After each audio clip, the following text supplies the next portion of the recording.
The NFL owner meetings have dropped some new rules on the NFL. Some interesting, some contradictory. We're going to talk about it. Your latest Locked On Browns starts now. You are Locked On Browns, your daily Cleveland Browns podcast. Part of the Locked On Podcast Network. Your team every day.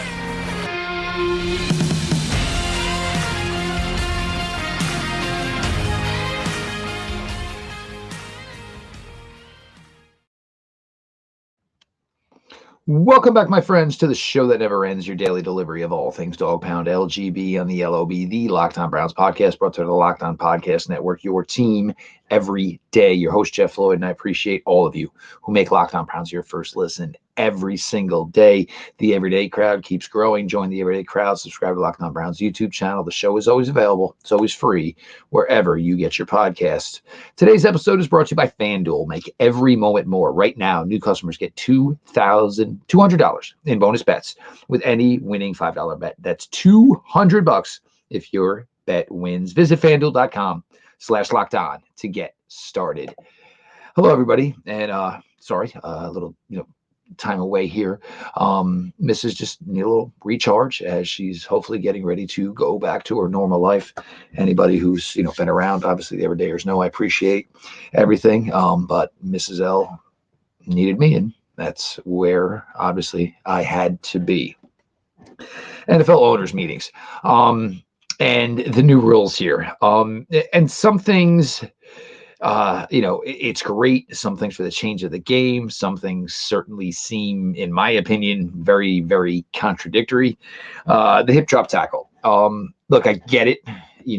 It's caused a lot of serious injury for a lot of players, and it's tough because nobody's ever out there trying to physically injure somebody. You're trying to hurt. People are trying to hurt each other. There's no doubt about that. Injure, that is not anything that is in the game in the year 2024. It's just not the way the guys are. Everybody knows how big the money is, how life-changing it can be. Nobody is out trying to take another man's livelihood away from them. It happens. We all know it happens, obviously. But if you're trying to do this, and I'll be honest, I'm still kind of not exactly sure where the gray area is as to, what denotates whether it's legal, whether it's not legal. There's going to be a missed call or two here.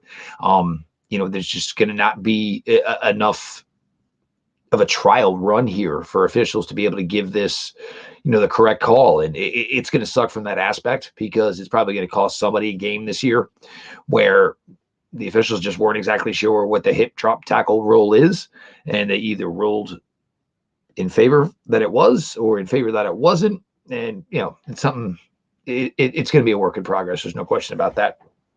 Now, obviously, with the hip drop tackle, and then you get to the new kickoff return rules. And look, obviously, they're trying to bring back the spirit of the game. And special teamers, there's some guys here now where that value is going to be obviously even more important. Your extra safeties, your linebackers, your extra tight ends, your more athletic positions. You're going to have more opportunity to contribute here in kickoff. And with that, obviously, they're trying, the way it's done, they're obviously trying to eliminate, headshots and obviously concussions, because with these players traveling at the rate of speed they do on kickoff return, it is a very, it's prone to a lot of injuries. The way that was avoided is you just had kickers nailing the ball out of the back of the end zone. Well, you do that now, you're giving the opponent the ball at the 40-yard line. No defensive coordinator is ever going to want that to happen. So there will be more returns, which could lead to more injury, obviously.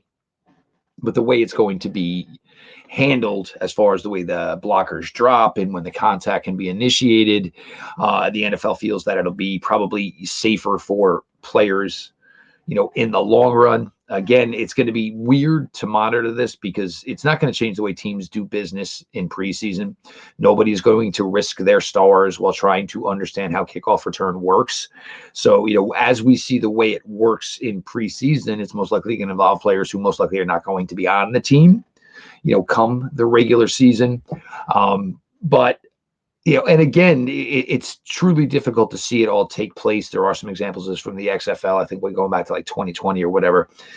But until we get to see it more in practice, it's going to, truly, help us to identify, just how it works. I talked to some people today. They kind of described it more as, kind of like a running game, where is the, who's going to benefit your one cut and go type players for the Browns. Interestingly enough, that could be a player like Elijah Moore. Just don't assume it's just going to be whoever's been a kick returner in the past.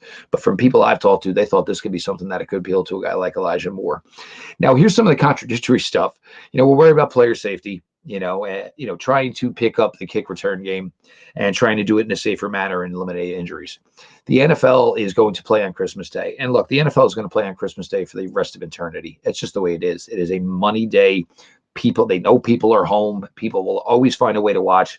But you're going to have late in the season where you're going to have, if you're going to do a doubleheader on Christmas, you're going to have teams that are going to play 3 games in 11 days. Most likely 4 teams are going to play 3 games in 11 days. Their thought process is they usually play games on that Saturday anyway. So you would get your Sunday, Monday, Tuesday off, and you would play on Wednesday. Now, yes, sometimes you play on Sunday and you get Monday, Tuesday, Wednesday off, and you play on Thursday.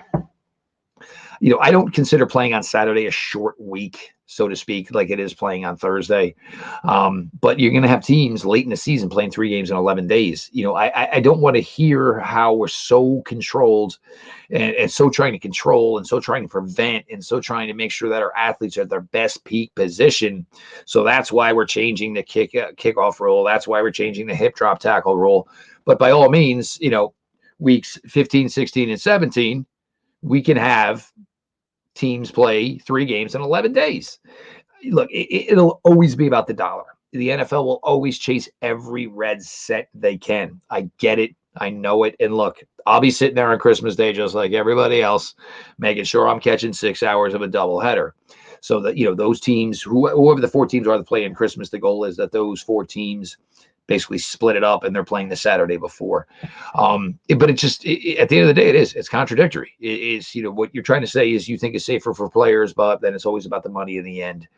They're going to win out. They always win out. It's just the way the NFL is. The players are never going to say no because it's just going to increase the cap. It's going to increase what players can make. But you do kind of look at some of this and say, oh, well, that's interesting. No, that's not so interesting. One other one that I do actually like is, and every NFL team can carry a quarterback on the practice squad.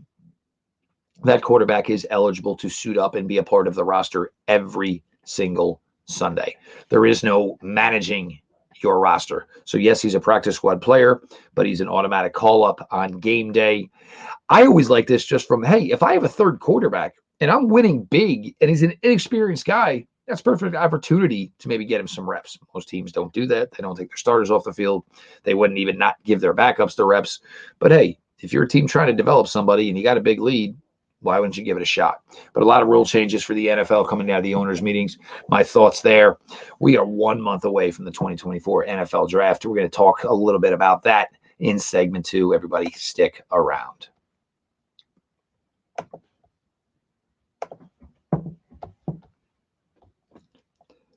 Say goodbye to busted brackets because FanDuel lets you bet on every game of the tourney. Whether you are betting on a 1 seed, whether you're betting on an underdog, or whether you're betting on every game, right now, new customers can get $200 back if their $5 bet wins. That's $200 if you win on a $5 bet and gives you more money to bet on it all. Just visit FanDuel.com/locked-on and bet on every game until they cut down the nets.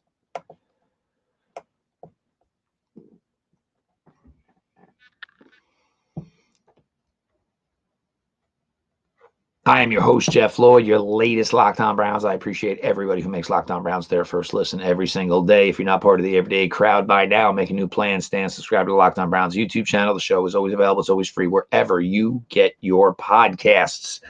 Now, we talked a little bit, obviously, about the rule changes that are going to be coming forth for the 2024 NFL season. We've gotten to how I do believe some of that is a tad bit contradictory, but we are 1 month away from the NFL draft. And with Cleveland Browns picking first at number 54 on our Locked On NFL channel, be sure to check out. We have finished our Locked On NFL mock draft. first selection made for every team. Who kicked up the rear but me with your Cleveland Browns. And one of these years, it's going to be nice to be part of that first round discussion in the Locked On NFL mock drafts. So make sure you check that out. Now, looking at it with the Browns and where this roster is currently slated, and I would say this Browns roster is probably 85% to 90% constructed, if not more. You look at the 4 quarterbacks on the roster, you look at the running backs on the roster. One big glaring need right now, in my opinion, is still the tight end position. Jordan Akins, we'll see how that continues to play out. Will Jordan Akins be a member of this team in 2024? I'm assuming at this point they're going to give him every opportunity to be. Ricci, it's only $50,000 guaranteed, guys. So as much as everybody got excited about the Ohio native joining the Cleveland Browns roster, there really is no guarantee. And this does feel like some conversations of Mr. Stanton a few years back, who is everybody's darling. We'll see. I mean, a player like that could be useful, certainly could be useful in special teams, in kick return and obviously kickoff, which seems to be obviously going to have a little bit more juice to it in the 2024 season. So probably a hole there. And as of right now, certainly a selection that will be made for the Cleveland Browns would be at the tight end position. But with David Njoku, maybe not a premium pick. The Browns like to use their linemen as extra blockers. So your 2 tight end sets, your 3 tight end sets don't traditionally for the Cleveland Browns mean that it's going to be tight ends physically taking those reps. Offensive tackle, sure. You want to start to work on what's going to be the future of this Cleveland Browns offensive line. But at pick 54, you're going to draft offensive tackle number 4? Probably not. Offensive guard number 4? Probably not.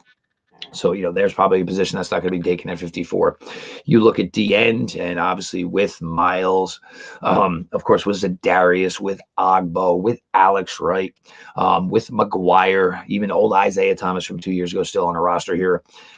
Don't necessarily know that pick's going to be made there. And looking at the way the Browns sit at 54, I'm not necessarily sure that defensive end, the edge position, is going to be something that lays in there for them where they are currently slated. Of course, we know that at 54. The linebacker position, certainly interesting. But I've talked about in the past, the Mike linebacker position for the Browns, it's the first person off the field. It is the first player that comes off the field. The Browns want to get to their nickel packages. They want to get to their dime packages, want to get the pass rushers on the field, want to get the ridiculous depth at defensive back on the field. So I'm not sure that's something that they would spend here, but 2 positions scream out to me for the Cleveland Browns at 54. One is wide receiver and one is defensive tackle. And you could make the argument, obviously, at the wide receiver position and certainly on the defensive line, is where exactly is the big opening for playing time for either one of these prospective players that would be drafted at the wide receiver position or at the defensive tackle position. And I get it. It is a fair question. But when you are going truly best player available, and we've talked about the status of some of the other positions, the way they are on the Cleveland Browns roster, in my opinion, you're going after guys who can possibly score touchdowns, or you're going after guys who can possibly kill a quarterback. That's it.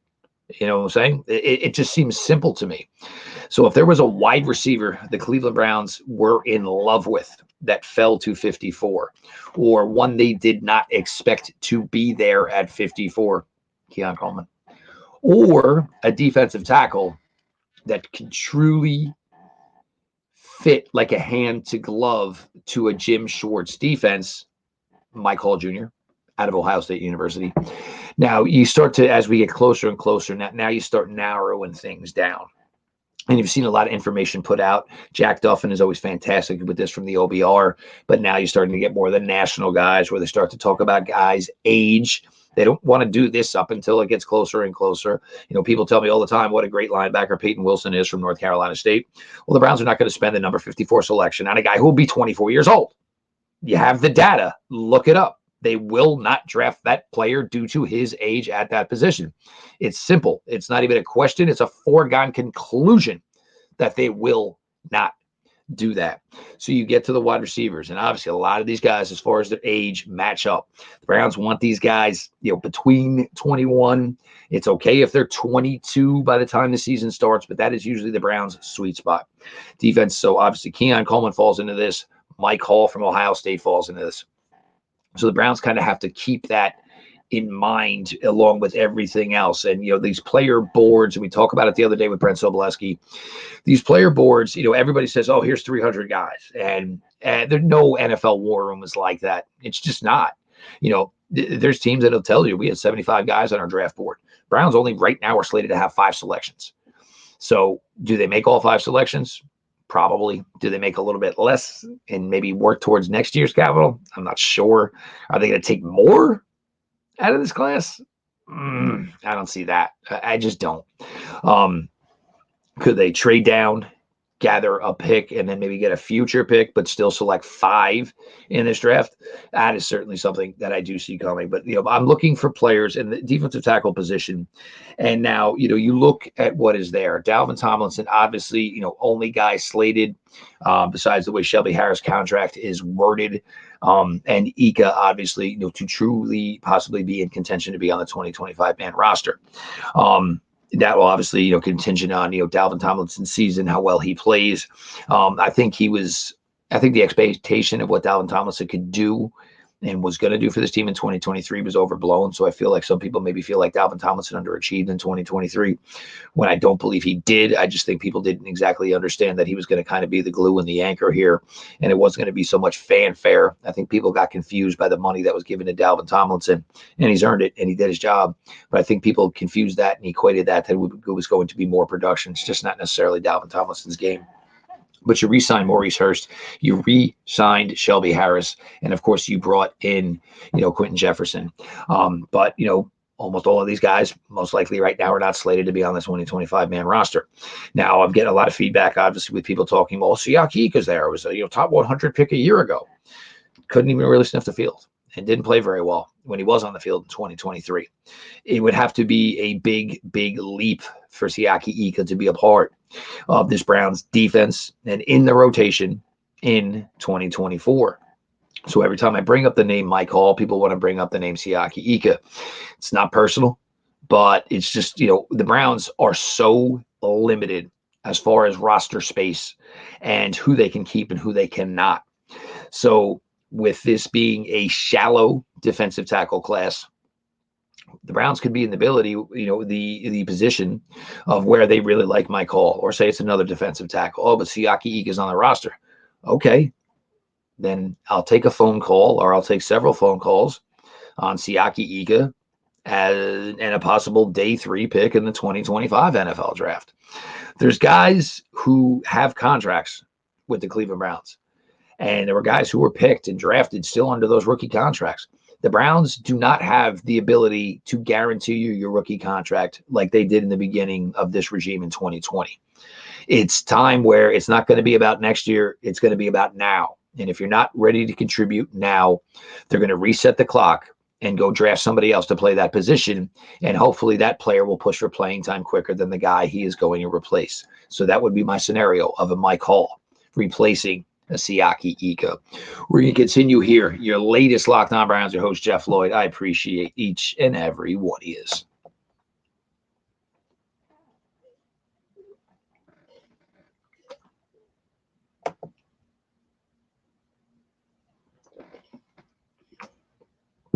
Your latest Locked On Browns continues. I am your host, Jeff Lloyd. I appreciate all of you. And, sorry, obviously, for, being away a tad bit, but we have lives, we have families, and we got to make sure that stuff comes first. Appreciate you all who make Locked On Browns your first listen every single day. If you're not part of the everyday crowd, well, there are a bunch of filthy animals, and they're my filthy animals, and you should join by subscribing to Locked On Browns YouTube channel. The show is always available. It's always free wherever you get your podcasts. Now, we got to hear, obviously, from Jimmy Haslam on Monday, and Jimmy and D obviously spoke. And, it's coming. And obviously extensions and well-deserved contract extensions for Kevin Stefanski and for Andrew Berry.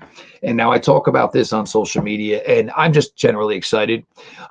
It's nice to see a franchise have continuancy. You see some of these teams that have had the same general manager and the same coach, and you've seen the guy come in from a young guy to now all of a sudden salt and pepper. This is what you're getting to see here with the Cleveland Browns. And I basically put it out, but everybody wanted to talk to me. Oh, well, Mike Vrabel and this. Well, Jimmy Haslam's still here. Give Jimmy Haslam some credit here, guys. Okay?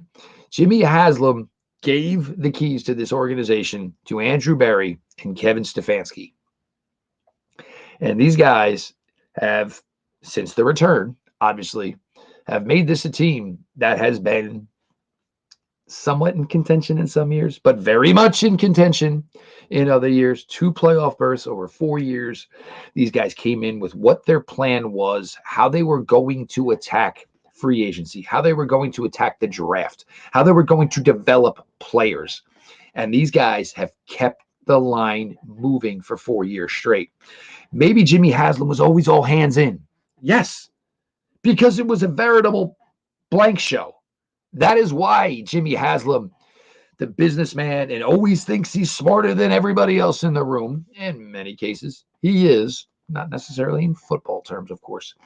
But that's what kept drawing Jimmy Haslam back in, to get his hands on everything and to poke around and to prod around.